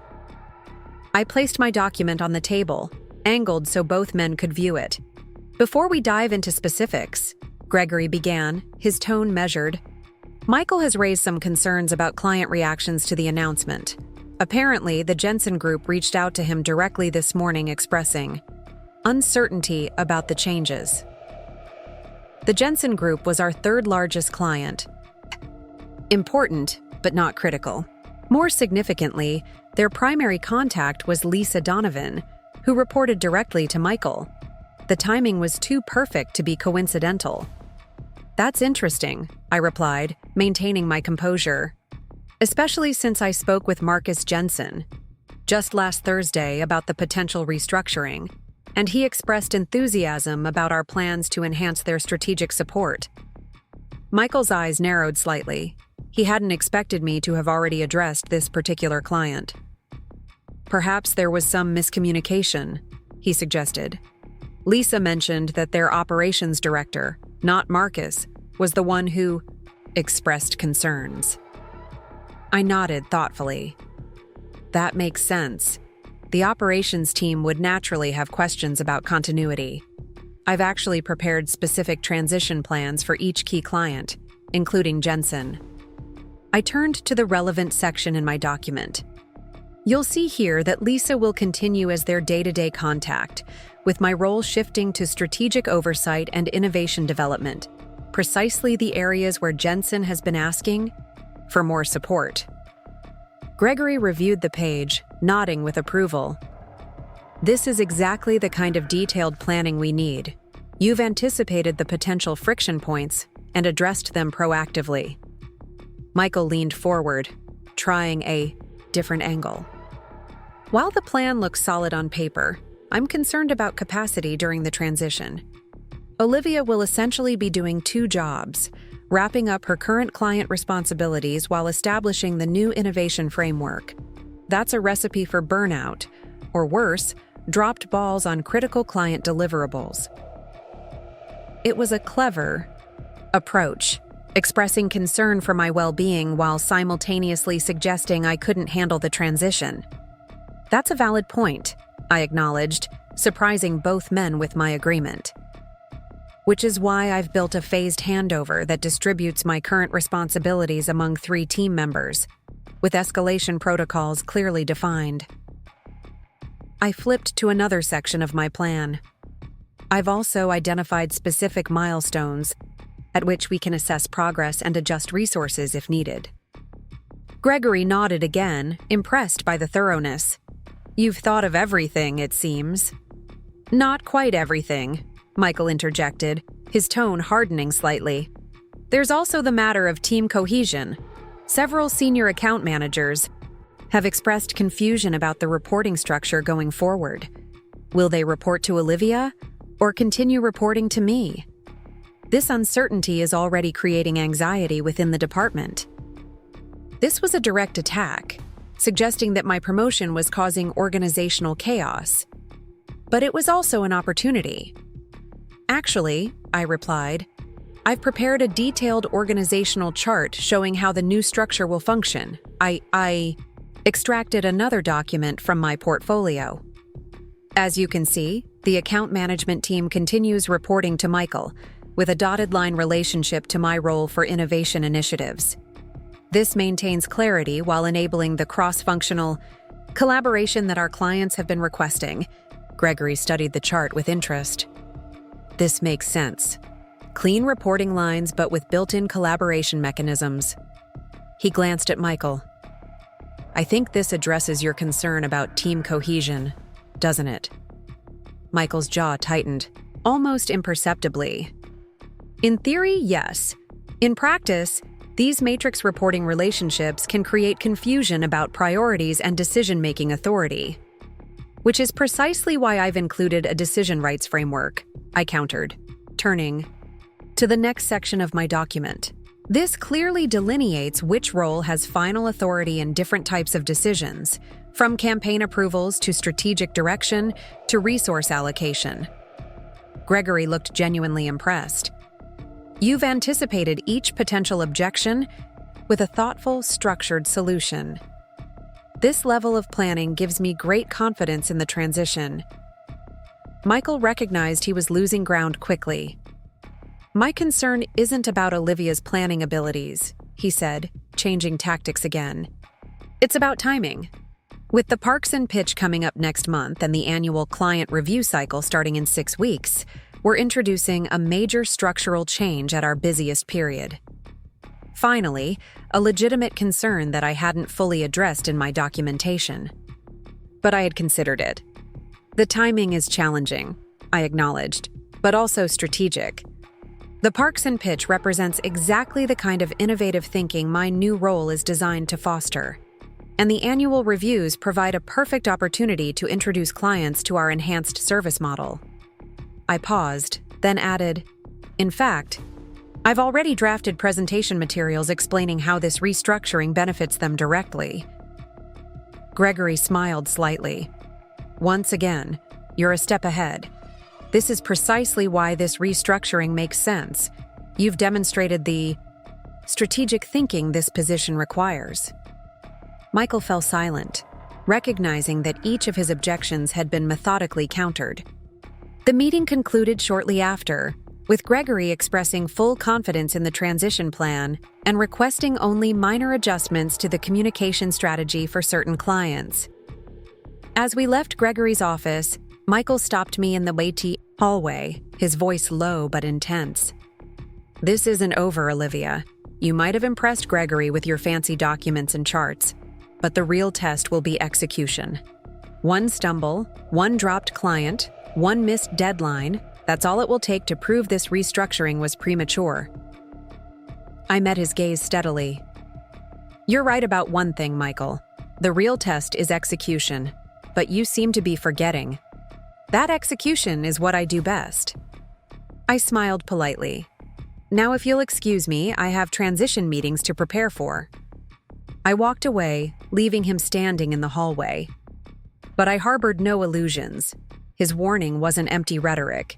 He would be watching for any mistake, any opening to undermine the restructuring and, by extension, my position. The next morning, I arrived at the office earlier than usual, determined to get ahead of whatever Michael might be planning. As I settled at my desk, Emma from HR appeared beside me, her expression concerned.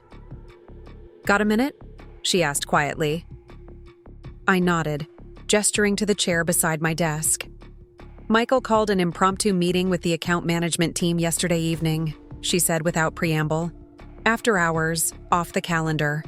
One of the managers reached out to me afterward because they were uncomfortable with how the restructuring was characterized. My instincts had been right. Michael was moving quickly to consolidate his base and sow doubt about the changes." "What was said?" I asked calmly, though I could feel my pulse quickening. "According to my source, Michael painted the restructuring as a temporary experiment that would likely be reassessed after quarterly results. He implied that those who maintained focus, rather than getting distracted by organizational politics, would be positioned advantageously when things eventually returned to normal. The strategy was clear: undermine the permanence of the change, suggest that loyalty to him would be rewarded when the restructuring inevitably failed, and frame my promotion as political maneuvering rather than merit-based advancement. He's clever, I acknowledged.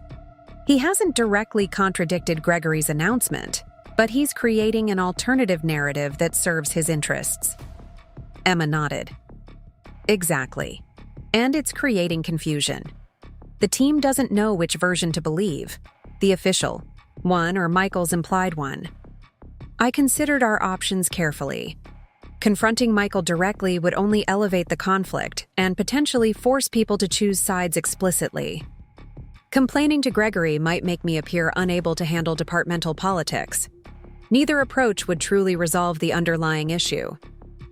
We need to demonstrate the permanence and value of this restructuring through actions, not just words," I said finally. "People respond to what they can see and experience, not just what they're told." Emma nodded slowly. "What are you thinking?" "First, I need to accelerate the innovation initiatives I've been planning.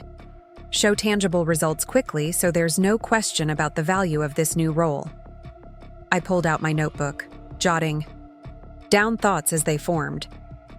"Second, we need to create visible integration between my function and the account teams, not just in meetings or emails, but in how we physically work together." Emma watched me with growing interest. "You're thinking of changing the physical workspace?" "Exactly. Our current layout reinforces the silos we're trying to break down. Account teams on one side, strategy on another, creative services tucked in the corner." I sketched a quick diagram. "If we reconfigure into client-centered pods with representatives from each function physically co-located, we create natural collaboration that supports the new structure." "That's a significant change," Emma cautioned. "Facilities will push back on the cost and disruption." "They will," I agreed, "unless we can demonstrate potential ROI. which is why I need to pull together client satisfaction data and efficiency metrics from the pilot pod I've been informally running with the healthcare accounts. Emma's eyebrows rose. You've already been testing this approach? I smiled slightly. For the past 4 months, we've seen a 22% increase in campaign effectiveness and a 15% reduction in revision cycles. The data exists. We just need to compile it persuasively. You never mentioned this pilot in your proposal, Emma noted, impressed. Because I wanted to be sure it worked consistently before making it part of the official restructuring. Now, it becomes our proof point against Michael's undermining. Over the next 2 days, I worked feverishly to document the results of my informal pilot, prepare a workspace reconfiguration proposal, and hold individual meetings with key influencers on the account teams. Each conversation was carefully structured to address concerns, demonstrate the benefits of the new approach, and position the changes as evolutionary rather than revolutionary, building on Horizon's strengths rather than rejecting its foundation. By Thursday, the atmosphere had begun to shift. Where there had been uncertainty and whispered conversations, I now observed cautious optimism among many team members. The workspace proposal had generated particular excitement. Many had long felt frustrated by the physical and metaphorical walls between departments. But Michael wasn't finished. His next move came from an unexpected direction: the finance department. We have a problem, Rebecca told me when she stopped by my office. Thursday afternoon, though she was officially transitioning out, she remained actively involved in supporting the restructuring. Thomas Lane from Finance is asking pointed questions about the ROI justification for your new position, specifically how the increased compensation and departmental resources can be directly tied to revenue growth. Thomas Lane was Horizon's notoriously conservative CFO, and, not coincidentally, a close friend of Michael's, with whom he regularly played golf. That's a fair question from Finance, I acknowledged, but suspiciously timed. Rebecca nodded, grimly. Michael had lunch with him yesterday. I saw them returning to the office together. This was a more sophisticated attack, using legitimate business concerns and processes to create obstacles. If Thomas required extensive financial justification that delayed implementation of the restructuring, it would reinforce Michael's narrative that the changes were temporary or experimental. We need to move quickly on this, I said, thinking aloud. Finance speaks one language, numbers, so we'll give them numbers they can't argue with. I spent that evening and most of the night creating a comprehensive financial model that projected the impact of the restructuring on client retention, project efficiency, and new business acquisition. Using historical data from my pilot program and industry benchmarks, I built a conservative case that showed the restructuring paying for itself within 8 months, followed by accelerating returns as the new approach scaled across the department. By morning, I had a 20-page financial analysis with supporting documentation that addressed every conceivable question Thomas might raise. I sent it to him directly, copying Gregory and Emma, with a note offering to walk him through the methodology, whenever convenient. His response came within the hour. Available at 2 p.m. today. Please bring additional detail on client retention projections and competitive benchmarking. The meeting with Thomas was rigorous, but ultimately productive. He probed every assumption in my model, challenged my growth projections, and questioned the causality between organizational structure and client outcomes. But the data held up, and by the end of our 2-hour session, he had moved from skepticism to grudging acceptance. Your analysis is thorough, he conceded as we concluded. More thorough than most operational changes I review. I'll recommend approval of the financial aspects of the restructuring to the executive committee. It was a significant victory, but I knew better than to celebrate prematurely. Michael had more influence within Horizon than just his friend. In finance, and he had demonstrated his willingness to use every available avenue to undermine the changes. Sure enough, His next attack came through client relationships. On Monday morning, I received an urgent email from the Jensen Group, the same client Michael had claimed was concerned about the restructuring. They were requesting an immediate meeting to discuss service concerns raised during a conversation with Michael Reynolds. This was a direct escalation, actively involving clients in the internal power struggle. It crossed a line that even I hadn't expected Michael to breach so quickly. I replied to the client, scheduling the meeting for that afternoon, then immediately went to Gregory's office. He needed to be aware of how far Michael was willing to go. Gregory listened gravely as I explained the situation. "This is concerning," he agreed. "Using client relationships as leverage in an internal matter shows poor judgment." "More than that," I pointed out, "it potentially damages Horizon's reputation and client trust. Even if the Jensen Group remains our client, they now have visibility into our internal conflicts, which undermines their confidence in our stability." Gregory nodded slowly. "You're right. This goes beyond typical resistance to change." He was silent for a moment, then asked, "How do you plan to handle the client meeting?" "Transparently but professionally," I replied. "I'll acknowledge the restructuring, explain how it benefits them specifically, and address whatever concerns Michael raised. But I won't drag them into our internal politics or speak negatively about a colleague, even if that colleague didn't extend the same courtesy." Gregory studied me thoughtfully. "You continue to demonstrate exactly why this promotion was the right decision, Olivia. Handle the client situation as you've described, and leave Michael to me." I didn't ask what he meant by that last statement, but his tone suggested Michael's tactics had crossed a line that Gregory wouldn't tolerate. The meeting with the Jensen Group went better than expected. Once I had the opportunity to explain the restructuring directly, emphasizing the enhanced strategic support they would receive while maintaining their day-to-day contacts, their concerns evaporated. In fact, their marketing director expressed enthusiasm about having direct access to the innovative approaches my new role would develop. By the time I returned to the office, the grapevine was buzzing with news. Michael had been called into a closed-door meeting with Gregory and Horizon's CEO, Daniel Curtis. No one knew exactly what was discussed, but Michael emerged looking visibly shaken and immediately closed himself in his office for the remainder of the day. The following morning, another company-wide email appeared in our inboxes. This one was brief and direct.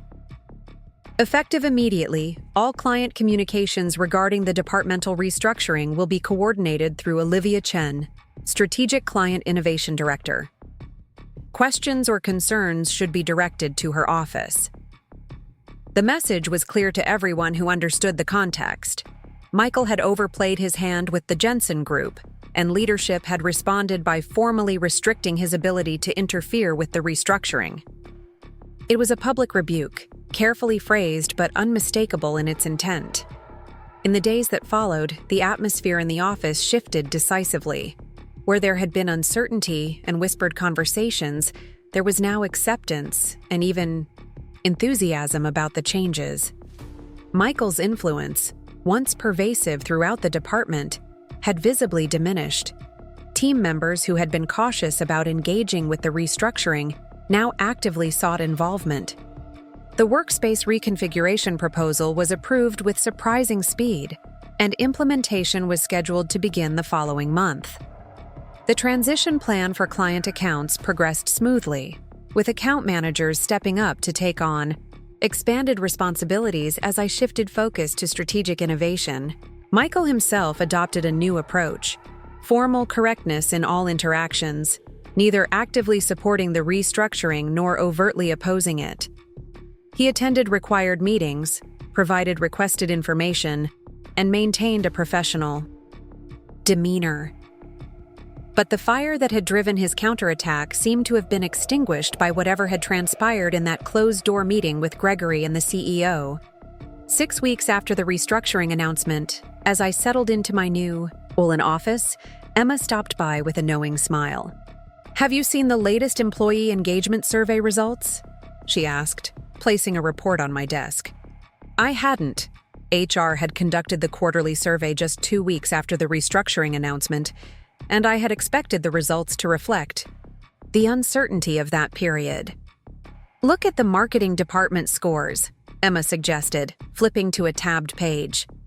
The numbers were startling. Overall engagement had increased by 17% compared to the previous quarter. Scores for confidence in leadership and clarity of direction had risen even more dramatically, 24% and 29% respectively. This is remarkable, I said, scanning the detailed breakdowns, especially given the timing of the survey. Emma nodded. The written comments are even more telling. Multiple team members specifically mentioned the restructuring as a positive change, saying it created new opportunities for growth and demonstrated that Horizon values innovation and merit. I felt a surge of satisfaction that went beyond personal vindication. This wasn't just about my promotion or compensation anymore. It was about creating an environment where others could thrive as well. There's one more thing you should know, Emma added, her voice lowered slightly. Michael has started exploring opportunities outside Horizon. He's updated his LinkedIn profile and has been taking long lunches on Thursdays, the kind that look suspiciously like interview meetings. The news didn't surprise me.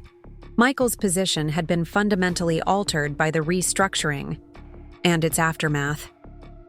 His authority diminished, his judgment questioned by senior leadership, his ability to control the department's direction severely limited. It was natural that he would look elsewhere for a role that matched his self-image. If he leaves, Emma continued, there will be another restructuring opportunity. The question is whether you want to absorb his functions into your role or maintain separation between innovation and traditional account management. It was a question I had already been considering, mapping out possible organizational structures and their implications for both client outcomes and team development. I think maintaining some separation makes sense, I replied.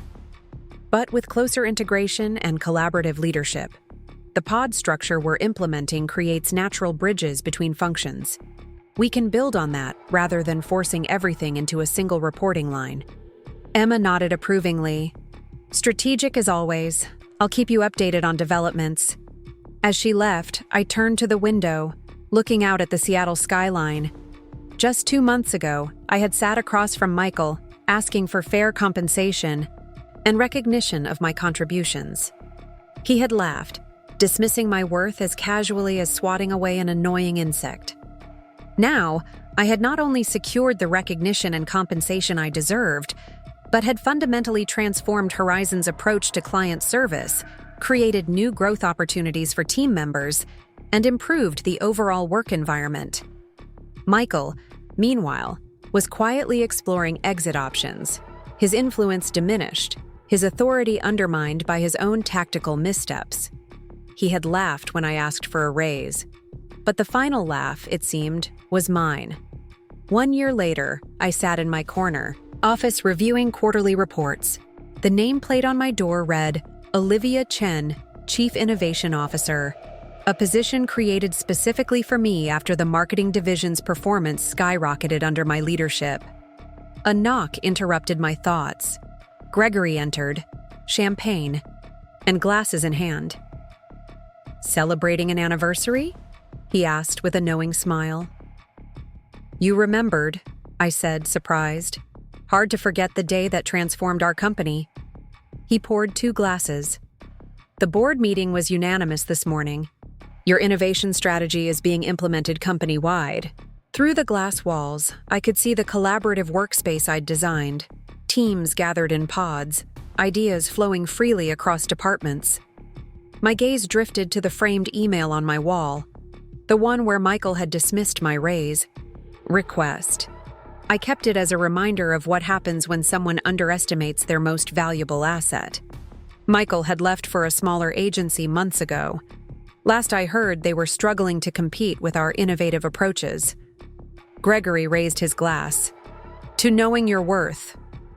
I smiled, thinking how a single moment of disrespect had catalyzed complete transformation. To counter offers they can't refuse.